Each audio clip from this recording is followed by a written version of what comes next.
Sebagaimana kita ketahui, hingga saat ini listrik PLN di Indonesia menggunakan batu bara yang terbanyak. Hampir 60% pembangkit listrik Indonesia adalah berbasis batu bara. Selain batu bara merusak lingkungan, maka batu bara dalam jangka panjang akan musnah juga. Selain lingkungan hidup menjadi tandus dan panas bumi meningkat terus, di mana batu bara dan fosil oil adalah perusak 50% yang menyebabkan bumi semakin panas saat ini. Hingga saat ini, dunia yang katanya mau menjadi hijau kembali dengan menggunakan energi terbarukan, melepas batu bara, ternyata semuanya omong kosong. Apalagi perang di Ukraina terjadi yang kemudian menyebabkan Eropa menyalakan kembali pembangkit listrik tenaga batu bara gara-gara dibatasi sumber energi asal Rusia oleh Rusia ke Eropa. Semua ini makin membuat dunia runyam. Climate change tidak terelakkan yang membawa dunia semakin panas dan banyak bencana alam. Maka bisa dikatakan kalau teknologi ini kita miliki, yaitu power bank untuk rumah, apa yang terjadi di Indonesia? Akankah juga terjadi game changing? PLN bisa ruginya bertambah besar. Pastinya juga penyuplai batu bara yaitu para oligarki semuanya bisa bangkrut. Mungkinkah hal itu terjadi? Tidak mudah, Ferguson. Oligar pasti melawan. Tapi dasar Sontoloyo, maka usaha untuk membuat energi baru untuk perumahan ya tetap kita jalankan. Kita tetap cari cara, kita tetap berusaha. Dan setelah 3 tahun berkutat, setelah ribuan kali mencoba, di mana setelah 1 tahun lebih produk ini kita jalankan, kita tes skala lab, kita tes secara pilot produk, ternyata benar. Produk power bank untuk rumah ini akhirnya siap untuk komersial. Produk ready dan sebentar lagi kita akan melakukan soft openingnya.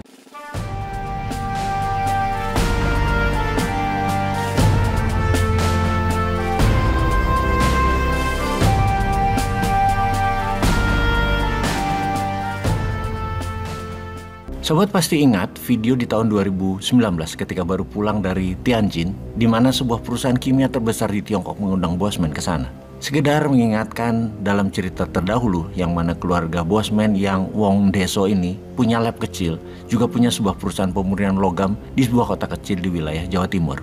Kerennya kalau bahasa asing keluarga di kampung itu secara temurun, kami adalah keluarga blacksmith kali ya, atau pandai besi istilah Indonesianya. Mbah-mbah dulu turun-temurun memang pengrajin tosan aji atau pengrajin keris. Namun bukan keris sakti yang ada warangan dan sejenisnya, hanya keris biasa untuk pajangan atau dipakai di acara pernikahan.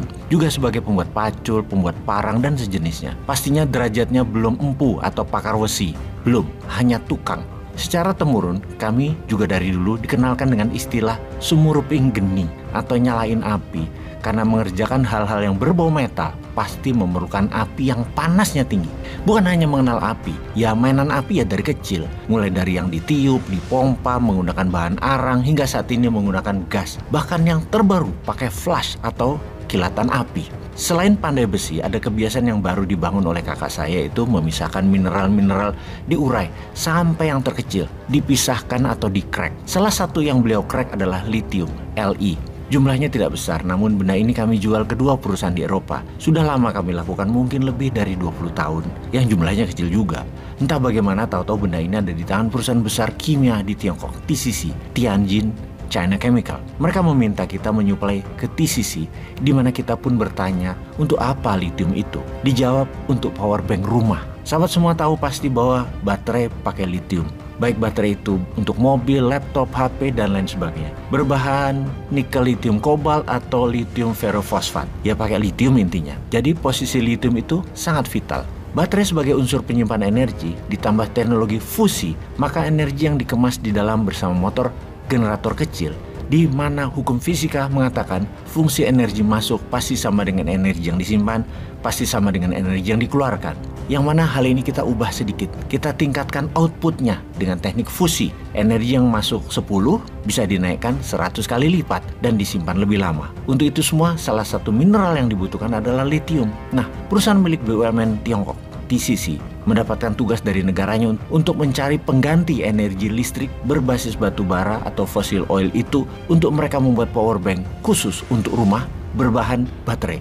Mereka berencana membuat power bank untuk rumah yang hanya di-charge 2 jam namun bisa menghasilkan daya selama 24 jam menggunakan power bank. Jadi kalau biasanya bayar listrik mungkin sebulan 1 juta untuk daya listrik 3.300 watt di perumahan, sekarang Jadi hanya pakai 20%-nya saja untuk mencharge dengan hasil sama 3.300 watt. Oke, jadi apa yang mau diinformasikan Bosman kali ini? Sebagai kesimpulan kunjungan ke Tianjin tersebut adalah pihak TCC meminta lithium kita dikirim juga untuk pabrik mereka di Tiongkok.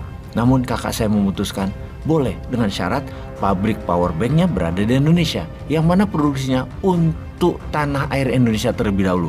Kira-kira mereka harus menyediakan sebanyak 10 juta unit untuk rumah di Indonesia terlebih dahulu, baru untuk Tiongkok. Hal ini ditolak dengan keras oleh mereka. Mereka harus membangun pabrik di Tiongkok dan itu kejar tayang. Produksinya untuk rumah di Tiongkok terlebih dahulu. Itu target mereka. TCC mengemban tugas berat. TCC mendapat tugas negara di mana kebutuhan energi nasional Tiongkok 50%-nya untuk kendaraan, sisanya untuk manufaktur dan energi perumahan. 85% bahan baku energi mereka impor. Agar mereka menjadi independen energi negara Tiongkok tersebut, agar tidak tergantung banyak dengan minyak bumi dari Timur Tengah dan batu bara dari Indonesia serta Australia, maka setidaknya perumahan di Tiongkok bisa menggunakan power bank ini. Dengan adanya power bank ini, bahkan kalau tidak menggunakan listrik berbasis minyak bumi, maka mereka menggunakan energi sinar surya atau solar. Maka apa yang terjadi selanjutnya? Tiang listrik, kabel listrik, transmisi, gardu akan hilang dan akan menjadi perubahan di dunia energi listrik perumahan di Tiongkok secara drastis. Ini game changing skenarionya. Karena mereka memiliki teknologi fusi tersebut, mereka pede melanjutkan tanpa lithium kita. Namun mereka pasti punya sumber lithium yang lain. Namun sekali lagi, kita sebaliknya, kita punya mineral, namun belum ada teknologi fusi dan motor generator yang mumpuni, maka kita belum bisa mandiri energi. Ini yang buat kita tertantang dan kita akan buktikan. Sebagaimana kita ketahui, hingga saat ini listrik PLN di Indonesia menggunakan batu bara yang terbanyak. Hampir 60% pembangkit listrik Indonesia adalah berbasis batu bara. Selain batu bara merusak lingkungan, maka batu bara dalam jangka panjang akan musnah juga. Selain lingkungan hidup menjadi tandus dan panas bumi meningkat terus, di mana batu bara dan fosil oil adalah perusak 50% yang menyebabkan bumi semakin panas saat ini. Hingga saat ini, dunia yang katanya mau menjadi hijau kembali dengan menggunakan energi terbarukan, melepas batu bara, ternyata semuanya omong kosong. Apalagi perang di Ukraina terjadi yang kemudian menyebabkan Eropa menyalakan kembali pembangkit listrik tenaga batu bara gara-gara dibatasi sumber energi asal Rusia oleh Rusia ke Eropa. Semua ini makin membuat dunia runyam. Climate change tidak terelakkan yang membawa dunia semakin panas dan banyak bencana alam. Maka bisa dikatakan kalau teknologi ini kita miliki, yaitu power bank untuk rumah, apa yang terjadi di Indonesia? Akankah juga terjadi game changing? PLN bisa ruginya bertambah besar. Pastinya juga penyuplai batu bara yaitu para oligarki semuanya bisa bangkrut. Mungkinkah hal itu terjadi? Tidak mudah, Ferguson. Oligar pasti melawan. Tapi dasar Sontoloyo, maka usaha untuk membuat energi baru untuk perumahan ya tetap kita jalankan. Kita tetap cari cara, kita tetap berusaha. Dan setelah 3 tahun berkutat, setelah ribuan kali mencoba, di mana setelah 1 tahun lebih produk ini kita jalankan, kita tes skala lab, kita tes secara pilot produk, ternyata benar. Produk power bank untuk rumah ini akhirnya siap untuk komersial. Produk ready dan sebentar lagi kita akan melakukan soft openingnya. Ada 2 model bisnis dan macam alat energi ini nantinya kita akan pasarkan. Alasan pertama adalah karena belum mass production, maka harga jual dan harga pokok penjualan belum menemukan titik critical mass-nya, maka harganya belum bisa murah. Jadi 2 model bisnis ini jadi pilihan. Pertama adalah 100% alat ini kita jual dan harganya kami yakin hanya bisa dibeli oleh kalangan ekonomi A. Harganya berkisar 45 jutaan dan Anda tidak bayar listrik seumur hidup, garansi 15 tahun. Jadi kalau Anda biaya listrik di rumah setiap bulan 1,5 juta untuk listrik 3.300 atau 5.000 watt, maka setiap tahun Anda harus membayar ke PLN adalah 18 juta rupiah setahun. Dalam 2,5 tahun harga power bank rumah tersebut lunas terbayar.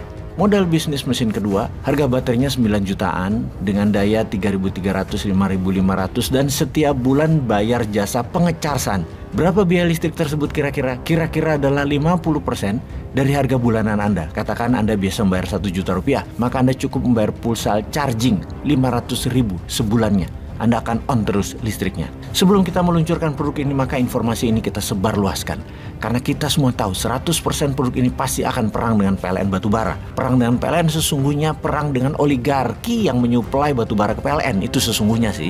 Walaupun alat ini meringankan hingga 50% biaya listrik bulanan masyarakat, namun oligarki tidak akan mendiamkan alat ini beroperasi dengan mulus.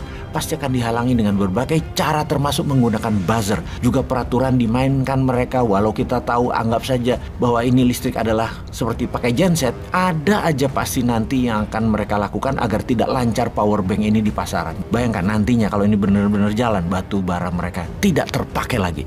Inilah mengapa kita yang penantang globalis dan oligarki ini berangkat unjuk kekuatan dengan people power. Yuk kita gandengan tangan untuk membuat negara kita menjadi independen energi. Utamanya energi kebutuhan rumah tangga. Kita tidak lagi bergantung impor. Kita tidak lagi bergantung pada negara lain. Inilah masa kita mendukung produk anak bangsa sendiri. Sahabat, kita akan melakukan soft opening ini di Solo segera untuk menunjukkan kita bangsa yang mampu berdikari dan mampu berdaulat energi.